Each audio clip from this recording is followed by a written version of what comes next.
Candidate is Floyd Bayne. He's running against Eric Cantor. I think this is your second time running. Yes. In one of the most Republican districts. So you have a lot to say about this. Yes, I do. Take 5 or 10 minutes. All right, first thing, I want y'all to stand up, stretch. Come on, stand up. I teach school. I know what it's like to sit for 90 minutes. You want to get up, move around, get the blood circulating. Talk to the person next to you, see how they're doing.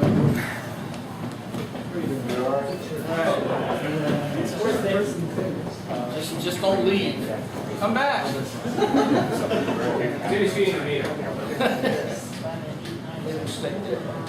Well, you've heard from the preacher, and you've heard from two beautiful, strong women. Now you're going to hear from the bald guy. So it's tough to follow this because they've said a lot of the things I normally say. I don't usually, when I go to Republican committee meetings or Tea Party meetings, I'm not usually following other speakers. So I don't want to get too redundant with this. I think one of the things we ought to stop and think about today is the name of this group, Republican Liberty Caucus. Think about that for a minute. Why do we have a Republican Liberty Caucus?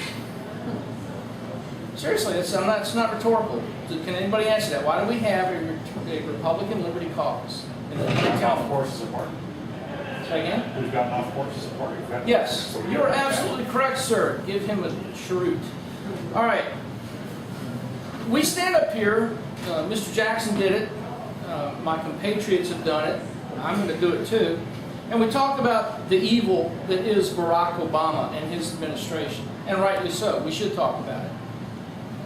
But we do ourselves and we do our future a disservice if we ignore the fact that we didn't get here just because of Democrats.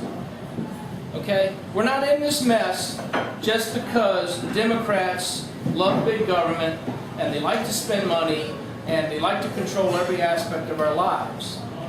We're in this mess because far too many of our Republican brethren have done it too. They spend money like there's no tomorrow.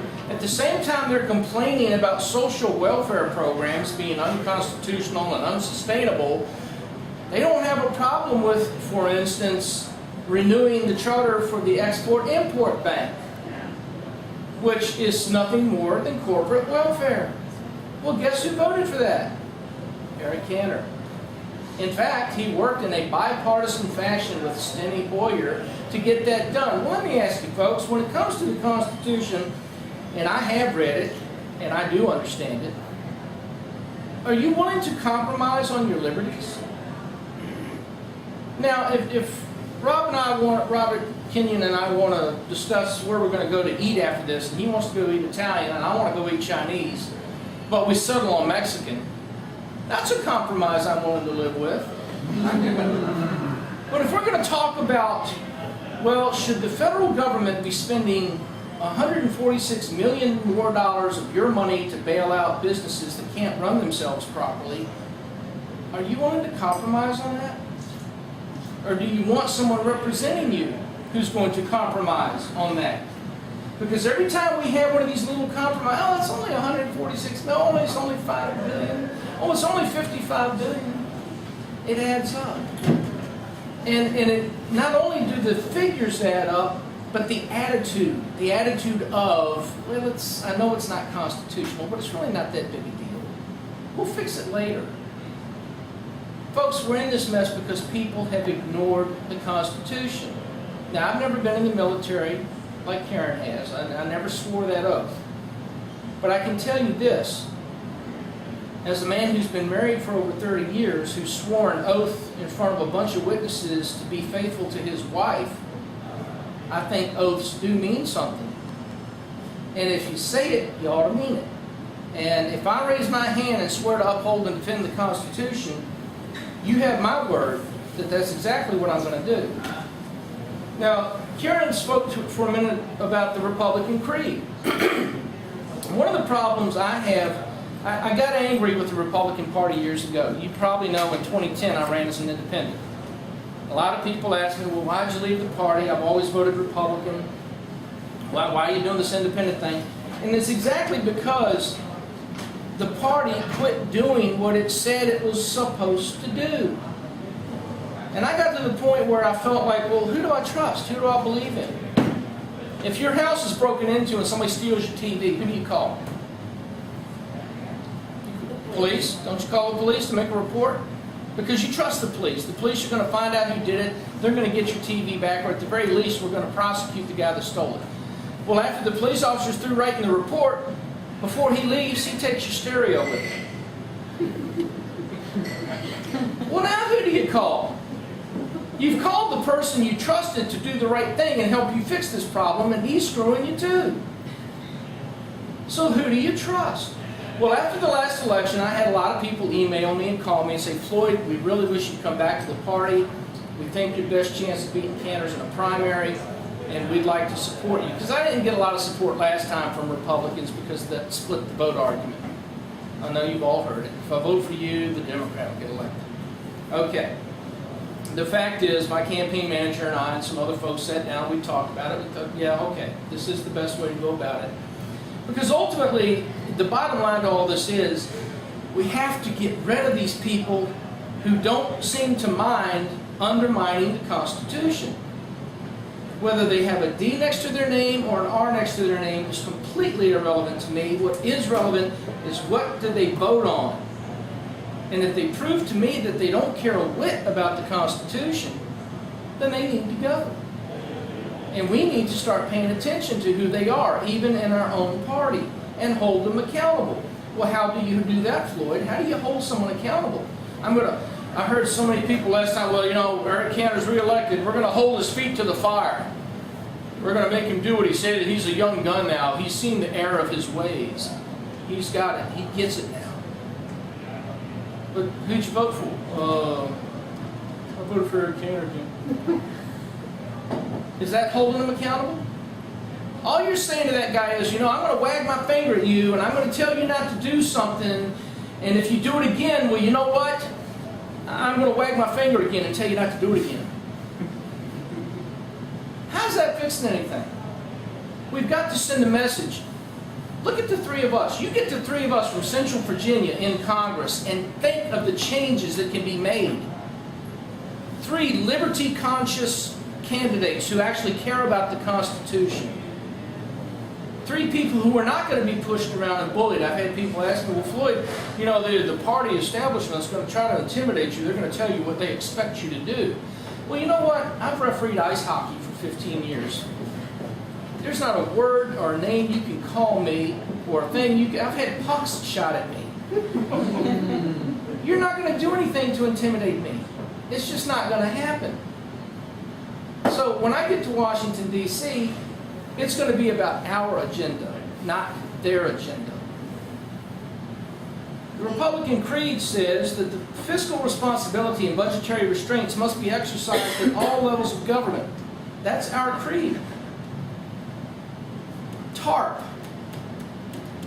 We just talked a minute ago about Obama's stimulus plan and how he's trying to spend more government money to stimulate the economy. It's TARP by a different name. It's the same thing.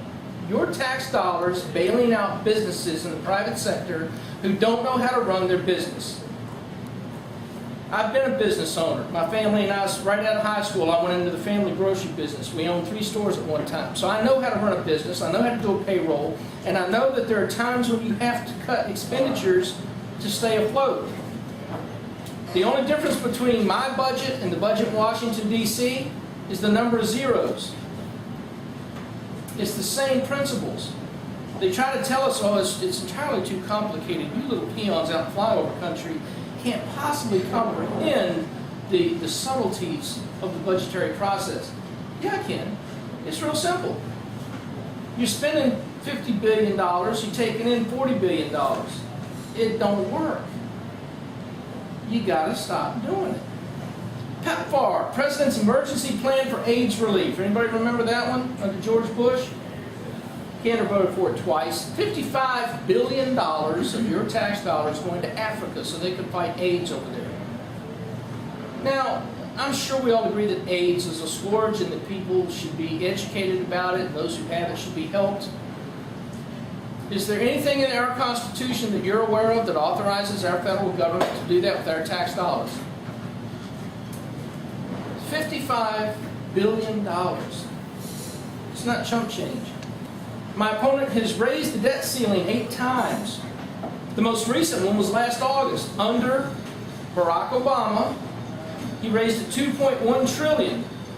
Now, there were supposed to be $2.4 trillion in cuts to offset that. Has anybody seen them? Anybody know where they are? I've got people doing research for me. I do research on my own. I can't find them. If you can tell me where these $2.4 trillion in cuts are coming from, I would really like to know.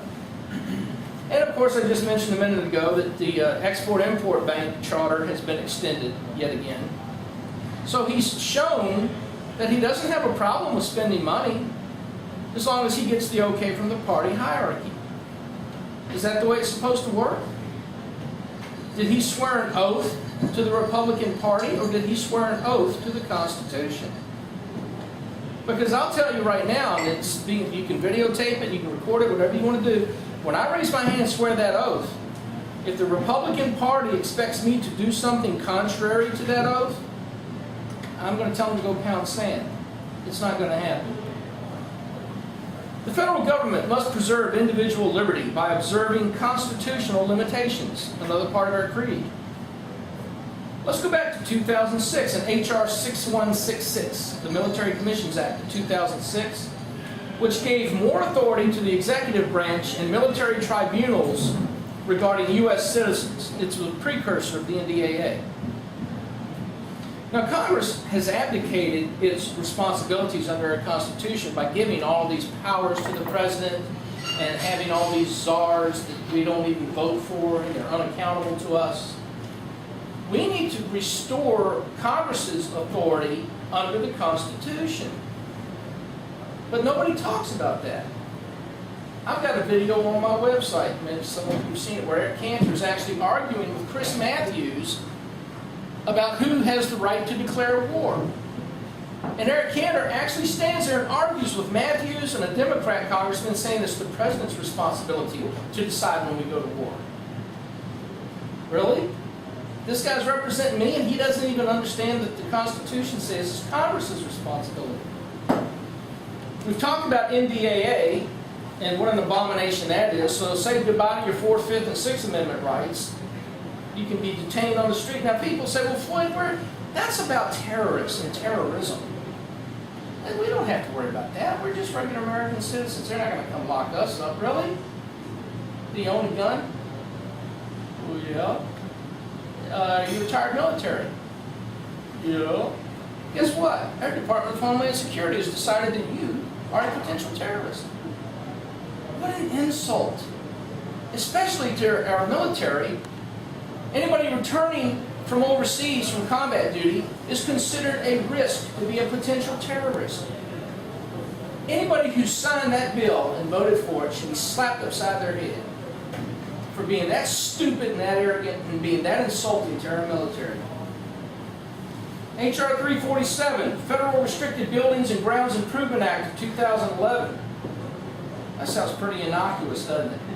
I mean, it's Restricted Buildings and Grounds Improvement Act. We're just looking to improve some federal grounds, that's all. We're going to plant some grass here, trim the hedges. No, what it says is, if you go to protest something in Washington, D.C., how many of you here have done that? How many of us have been to Washington to protest the bill that's coming up, whatever the reason? If the person that you are protesting is speaking and you are out there with the sign, Obama sucks, Eric Cantor needs to go, and the Secret Service is protecting that individual at this particular event, guess what? It's a felony offense if the Secret Service decides you don't have a right to protest that day. You need to leave. We're not going to allow a protest today. No signs, no yelling, nothing. You got to go. If you're arrested, it's a felony. Not a misdemeanor, a felony. Say goodbye to your First Amendment rights. Mr. Cantor voted for this. The Federal Aviation Administration Reauthorization Act, which now says that the unmanned drones that we use over in Afghanistan and Pakistan to launch missiles, Well, now they can fly around here and spy on us.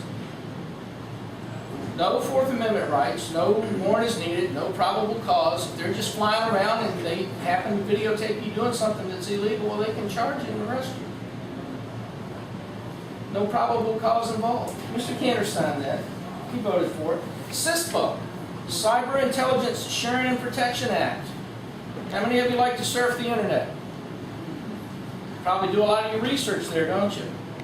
How many of you have a blog and post things that might be considered anti-government? Yeah. Well, guess what? Now the government can spy on you and see what places you're surfing, where you're going, who you're talking to. No Fourth Amendment, no warrant, no probable cause. We've heard about this blogger guy who writes things about the Constitution. We want to check him out. Eric Cantor voted for that. Peace is best preserved through a strong national defense, part of our creed. You know, we've got more soldiers on the border between North and South Korea than we do on our own southern border. How does that make sense? If the primary focus of the federal government is the protection of these United States, why are we spending billions of dollars and sending our troops overseas to protect other countries, and we won't even hire more agents to patrol our southern border? Do you think maybe if we weren't spending money on 130, we've got troops in 130 countries, 900 bases around the world, maybe if we brought some of them home, we could save enough money to hire a few more border agents? Just a thought, you know, something we might want to consider. When it comes to saving money, we hear people talk about getting our fiscal house in order often. How would we do that? We need to stop spending.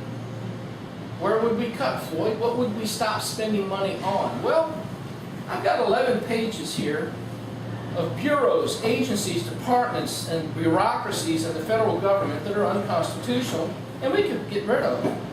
How about the Personal Income Tax Division of the IRS? I'd abolish that. Department of Education, I'd get rid of it. Department of Energy, FEMA, get rid of them. You're going to love this one. National Institutes of Health. Office of Minority Health. Substance Abuse and Mental Health Services Administration. That's the kind of stuff our tax dollars are being spent on. And of course the redundancy in here is just unbelievable. But we're spending billions of dollars a year supporting these bureaucracies. Folks, it's got to stop. And the only way it's going to stop is if we stop burying our heads in the sand and pretending that the only problem is the Democrats. And once we get rid of the Democrats, problem solved. We've got to look for Republicans who respect and revere the Constitution and who will support their oath to uphold that document. Otherwise, we're just spinning our wheels, nothing's going to change, and the country's going to keep circling the toilet bowl. We have got to stop. And I'm asking you to help me to help you restore the Constitution. June 12th, we have a chance to make a difference. I want you to, if you decide you want to support me, and I certainly hope you will, I want you to talk to your friends, your neighbors, your family. Tell them, June 12th, you got to get out and vote. No excuses. I don't care if it's raining. I don't care if it's hot. I don't care if you have to stand in line for 45 minutes. This is too important to make excuses.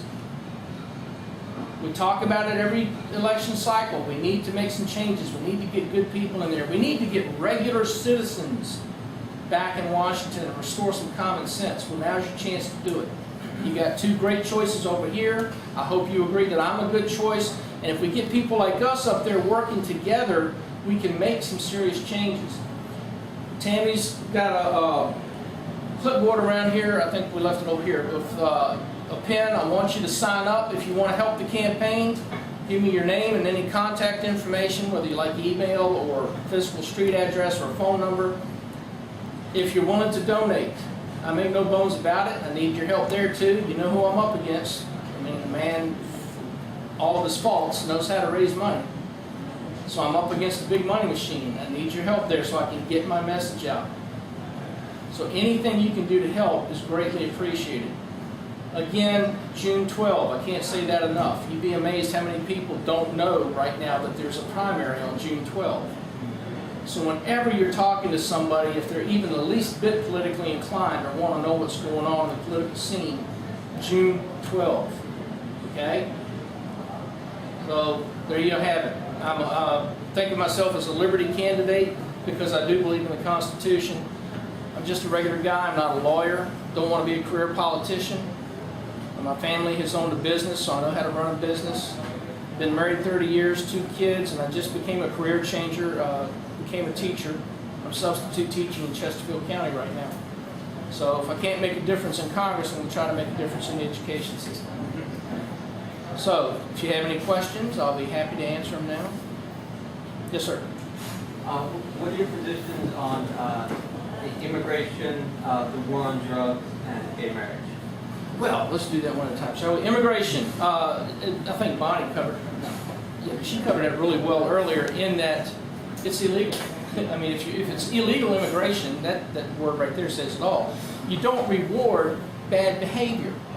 So this idea of, letting them acquire citizenship over a period of time, well, there is a way of acquiring citizenship. You apply and you go through the process.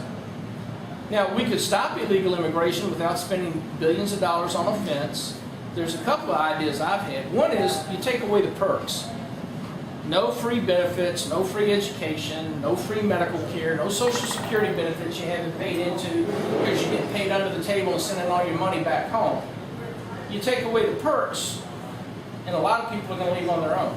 Another idea I've had is we've got a National Guard in this country that does its service 1 week in a month and 2 weeks out of the year. Well, why don't we have them do that on the southern border? They're getting their training, and we're getting the benefit of them actually doing something to protect the country. Now, the second one was The war on drugs. war on drugs is an abysmal failure. We're spending entirely too much money and resources on something that doesn't work. Look, we tried prohibition, didn't work, and created a whole new level of crime and black market crime that they wound up having to change and abolish that amendment because they realized it just wasn't working. Now, I don't think it's something we're going to be able to end overnight, but I think it's something we need to investigate and revisit, and at the very least start decriminalizing some things. I just really, and I realize I'm in a bar, I really don't see any difference between somebody taking a few hits off of a marijuana cigarette or getting drunk on whiskey. You're still impaired. You still had your mind altered somewhat, whether it's alcohol or something else doing it.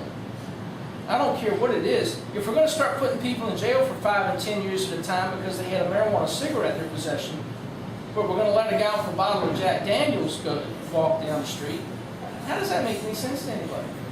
It doesn't to me, and you should know, I'm not going to pull a Bill Clinton and go, I did not inhale. I swear I didn't try. We got nothing just for that accent. That's good. We gotta have you in Congress. I did not have sexual relations with that woman. So, I have never done illegal drugs. I have never had the desire to. Okay? And I'll look you in the face and tell you that I don't smoke cigarettes. I've never had the desire to, all right? It's just, that's who I am. I know people who have, and I usually try not to hang around those people. It's just not something I do in my personal life. But the lives that we're destroying over something as innocuous as a marijuana cigarette in your possession. I'm not talking a big bag of stuff you're selling on the street. I'm just talking personal use stuff. We've got people serving prison time for that. And I think it's time we revisit that subject with the idea of decriminalizing some of this stuff. And last was gay marriage. Now, I know these are issues we're hearing a lot about in the news lately, and frankly, these are things that I realize we have to talk about at some point. I do not see them as being the major issues that we need to deal with right now, because frankly, if we don't get the economy fixed and get it fixed soon, we'll be arguing about these things in the bread line. So we better get our priorities straight and start working on the economy first and foremost. Marriage, biologically, theologically, and traditionally, is a man and a woman. I do not like political correctness. I hate changing the language. stop redefining the argument. That's what marriage is, a man and a woman. Now, having said that, if two adult males want to live together as a couple, as Jefferson said, and I'm paraphrasing, it neither breaks my leg nor picks my pocket. It doesn't hurt me in any way, shape, or form. I really don't care. You can call it a civil union, you can call it whatever name you choose. What two consenting adults do is their business. Okay? Now, if we get rid of the current tax code, it becomes a moot point. Number one, the government shouldn't be involved in who gets married and who doesn't anyway. At least I don't believe it should. I think that's for the church and for the communities to decide. So there's part of the problem right there. The government's involved. And when people say, well, the government should do X, Y, and Z, I would challenge you to tell me anything the government does well. Anything they do efficiently or anything they do that promotes our liberties. I would challenge you to tell me what it is. So I think we need to stop arguing about these, what I call peripheral issues right now, and decide what the big issue is that needs to be fixed. And that is a return to the Constitution and get our fiscal house in order. And once we get our fiscal house fixed and get the economy back on track, if we want to argue about these other things, yeah, let's argue about them. And we'll discuss whether it's a federal issue or a state issue. But again, when it comes to gay marriage, it's not an issue that bothers me that much, except for changing the language. I don't want to change what the word marriage means. Anything else? Well, thank you very much. Thank you. Appreciate it.